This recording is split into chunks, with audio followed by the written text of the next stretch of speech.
Hello my sweeties and welcome back to my channel. If you don't already know me, my name is Celise and thank you for joining my spooky little family. In today's video, we will be talking about everything I watched in August. Let's get into the video.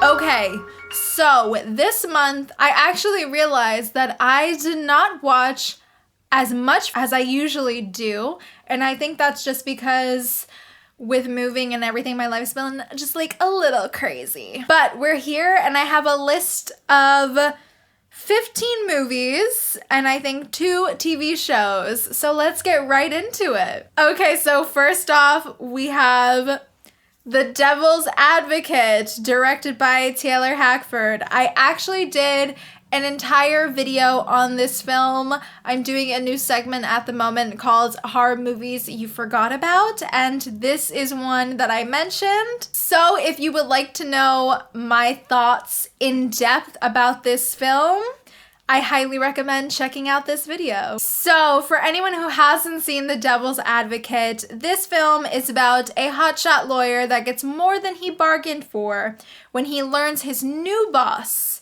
is the devil himself. This film has an amazing cast. It has Charlize Theron, Keanu Reeves, and Al Pacino. This film has all of the witchy vibes that I have ever wanted, other than Rosemary's Baby. It's just, love it. So good. I actually gave The Devil's Advocate 5 stars out of 5. Oh my god. Okay, next up. Woo, I want to die. Next up, we have Aftermath from 2021. Somehow, this film was made in 2021. This film is directed by Peter Winter. This film was so bad. I don't even know, I don't know where to start. This film stars Ashley Greene and Shawn Ashmore, and I have no clue why they agreed to be in such a mess. So basically this film is about a couple who is trying to save their marriage, and they recently buy a new home, and apparently the people who lived there before had some troubles, and so the house is haunted, or so they think. And this movie is just incredibly predictable. The storytelling, the script, everything is incredibly bad. I can't even say mediocre because it's not even mediocre. It's just awful. Not only that, oh yeah! This movie looks terrible. The camera work in this film actually drove me insane. There is a lot of weird shots that they do, and it's not even creative. It's just basic shots. But they seem to be using this lens, trying to make it seem like a wider shot than what it is, and no. It, bad. So bad. I have no words. I gave Aftermath half a star. Never again will I talk about this film. Okay, and on a lighter note, we have Deliver Us from Evil from 2014. This is directed by Scott Derrickson. I actually watched this film with Melissa, and I will be honest, this movie was not bad. This film follows a New York City cop after he fails to find a rational explanation for these really weird, bizarre crimes that are happening. Now, apparently this was based on a true story of some sort. And of course, while watching it, you can definitely see that for film purposes, they exaggerated a lot of what actually happened. But I will say that this film was fun. I think Eric Bana and Edgar Ramirez were great.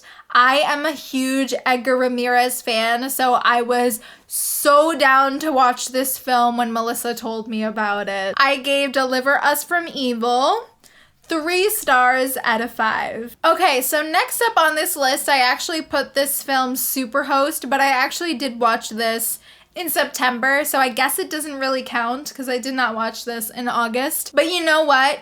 Because I really don't care about this movie, I'm just gonna leave it here. I'm just gonna leave it here. I guess I'll talk about it in my September wrap up.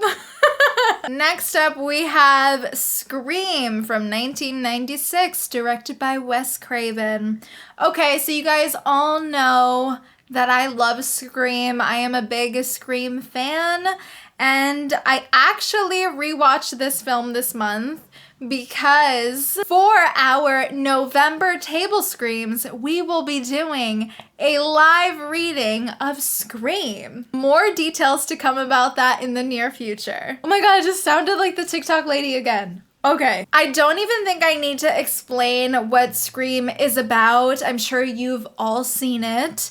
And to nobody's surprise, I gave this film 5 stars out of 5 because Scream is absolutely perfect. Next up, we have Sinister from 2012, directed by Scott Derrickson. Sinister is about a writer who is trying to write a new next bestseller. And he begins to realize what actually happened in the house that they are living in, and things get so weird and eerie.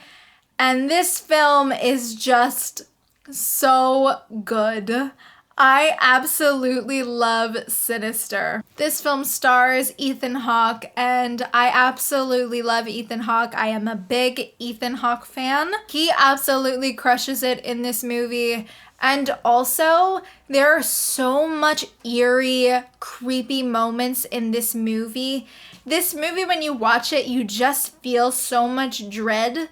And also, I'm someone that believes in the supernatural, so specifically this film really did affect me. There's a lot of haunting imagery and creepy music that I just can't fuck with. But this movie is incredibly well done. The camera work looks so good. I love the way that it's colored, love the cinematography.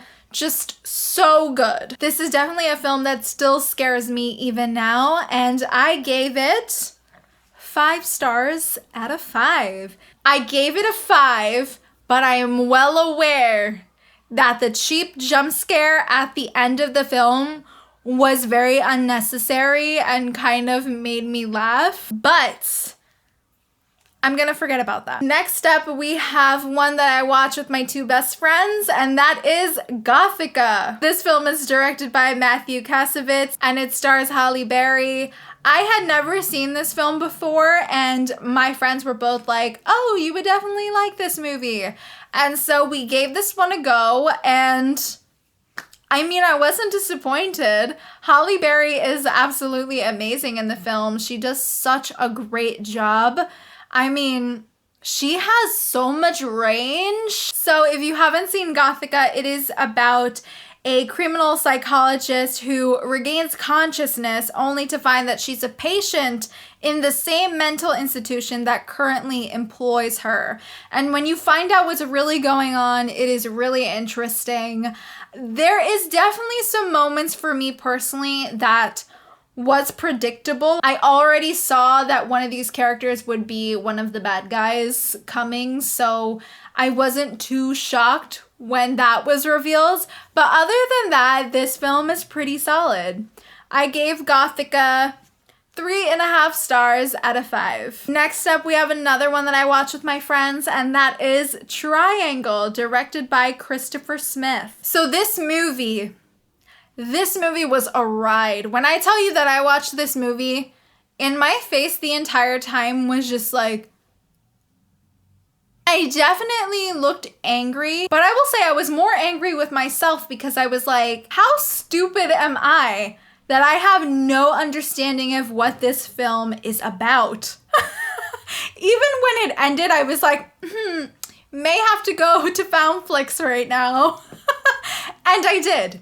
And thanks to Foundflix, I now understand this film. And thank God. So actually, Triangle is a really well done movie. It looks really gorgeous. We have a great performance from Melissa George.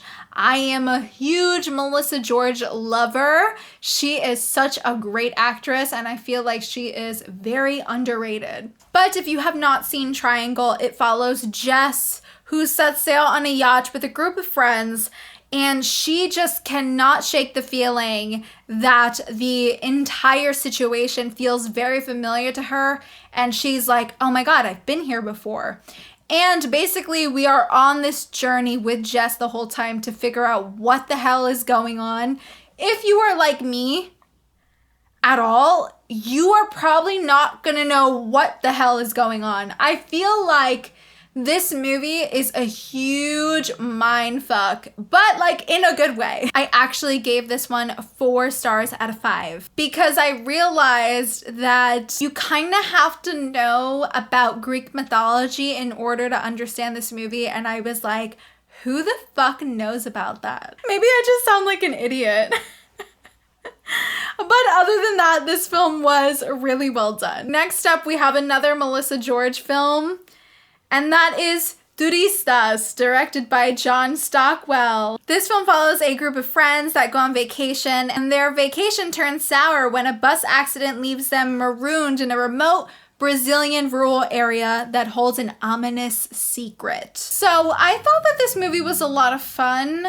There's also a lot of really nasty, gory scenes in it as well, and they were done pretty well. Also, the acting from everybody is great. We have Melissa George, Olivia Wilde, and there are definitely moments where the movie is creepy.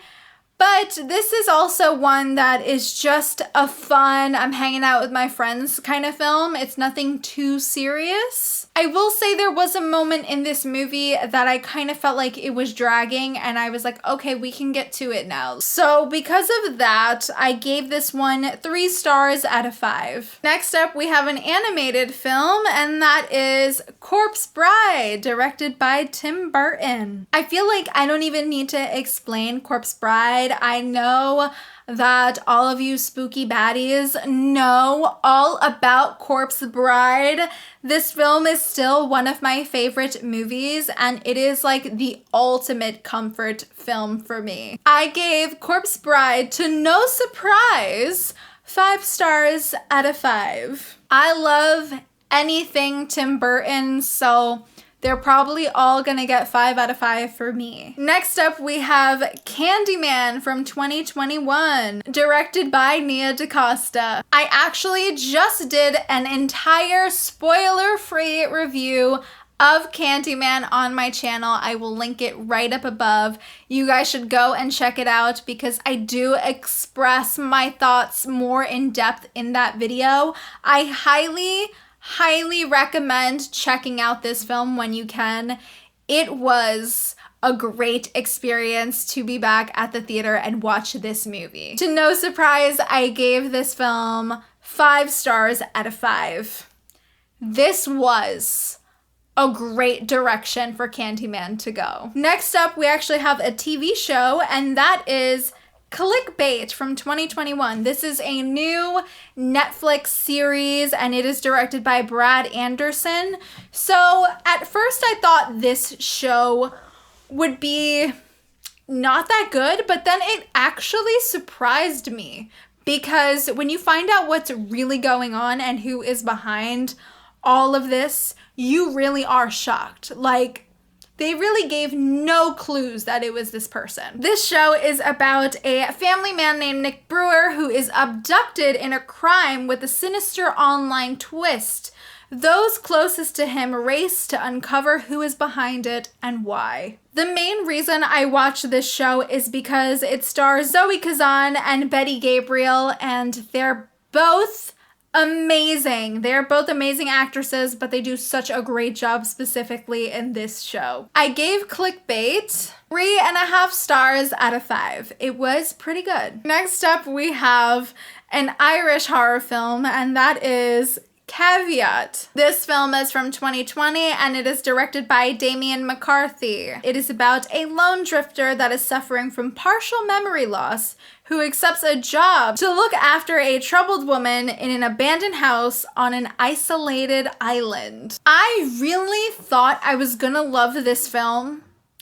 And though it's technically done really well, performances great, camera work great, nailing the really eerie, uncomfortable atmosphere so good. But this film really severely lacks a plot. So by the time you get to the end, it's kind of just like, really? Also, not to mention, after watching this film, I did some research with my friend and we both could not figure out what this film was about. And they actually had like no explanation for a bunch of things that happened in this film. So thank you, I guess. I gave Caveat 2 stars out of 5. I mean, the 2 stars are solely for how it is well done. Technically, it's a well done film. Also, the rabbit puppet toy situation is really creepy. The eyes on that thing look incredibly human-like. It is scary. Next up, we have The Devil Inside. Oh my goodness. From 2012, directed by William Brent Bell. So I actually remember seeing this film in the theaters like years ago when it came out. And I rewatched it to see if I could count it on my low-rated horror films I actually like video. And no. I tend to like a lot of found footage movies, but this is top tier trash. It is about a woman who becomes involved in a series of unauthorized exorcisms during her mission to discover what happened to her mother, who allegedly murdered 3 people during her own exorcism. This movie is executed so poorly. It is awful. It also just ends. Like, we watch this entire film and then it just ends. And they have the nerve at the end to just fucking post a link. And they're like, go here for more information. What? Did I just pay money to see your movie and you're here like, go here for more information? Dude, honestly, trash. And it also has a really bad Rotten Tomatoes score, and I completely understand why. Next up, we have a TV series, and that is, I watched the entire American Horror Stories series, and I'm kind of speechless. I don't really know who asked for this. Now, I will say that American Horror Stories, the first episode starts off strong and interesting. We get to see Matt Bomer again, which is really nice. And we also get to be in the murder house again, which that's my favorite season of American Horror Story, so that was exciting. But even though we do get a strong start, it doesn't really matter. The first episode, decent. But then he had to make a part 2 of that first episode, and that concluded the story in this really cringy, stupid way. Did not like that. I will say that the only episode I did really enjoy in American Horror Stories had to be the drive-in episode. I think that one was done really, really well. And it was interesting, and the acting was good, and the writing was pretty good as well. Actually, while I am here talking about American Horror Stories, I do want to let you guys know that Melissa and I will be starting a new live stream segment at the end of every month where we discuss different topics that you guys would want to hear us talk about.